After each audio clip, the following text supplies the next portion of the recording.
sisi wachache katika wengi tumekuja kufanya mazoezi pamoja, na mimi ni mwanamichezo niliyezeeka, cheza mpira sana, magoti yote yamekosa kazi. Kwa hiyo nimebaki kwa mshabiki tu, nakimbia kidogo kidogo.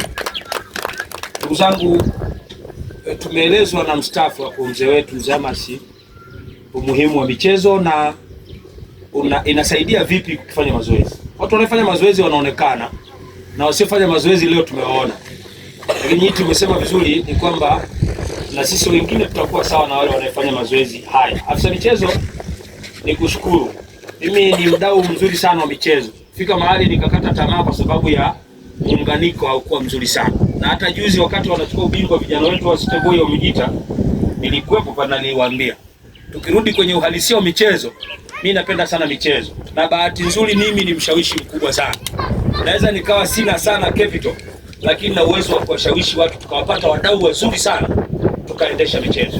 Tuna mtu hapa katikati mwenyekiti wa halmashauri, lakini tuna mtu hapa mbunge. Kwa hili la leo mimi na imani litaonekana kwenye mitandao na mimi nitazungumza na mbunge. Mbunge wetu si mtu mwepesi. Na anayasema haya mumwambie na asikie. Mbunge wetu sio mtu mwepesi, ni mtu mpenda michezo, mpenda maendeleo. Na mimi nimekaa naye chini tukizungumza juu ya idara zote hizi ambazo tunaweza tukaziendesha. Tutamshawishi na alishasema ikiwezekana tuanzishe mashindano ya jimbo letu. Yale mashindano ya jimbo, afisa michezo na imani utabeba dhamana hiyo kusimamia. Tukiongozwa na mwenyekiti wetu wa halmashauri Mzee Dila, na yeye ni mpenda michezo, mwana Yanga mzuri sana. Kwa hiyo na imani tukiwaunganisha wale watu wawili na mkurugenzi wetu anapenda michezo, kwa hali yake najua anapenda michezo. Tukiunganisha hawa na imani klabu yetu hii itasonga mbele. Tanzania wataona kwamba jimbo la Ilongero kwenye wilaya yetu tumefanya mambo makubwa, na tukizingatia na mkuu wetu wa wilaya anapenda michezo. Kwa hiyo mimi niwaombe ndugu zangu, leo tuko wachache, lakini na imani safari imeanza. Safari hii imeanza, tutaendelea kuwashawishi na wengine wako wengi.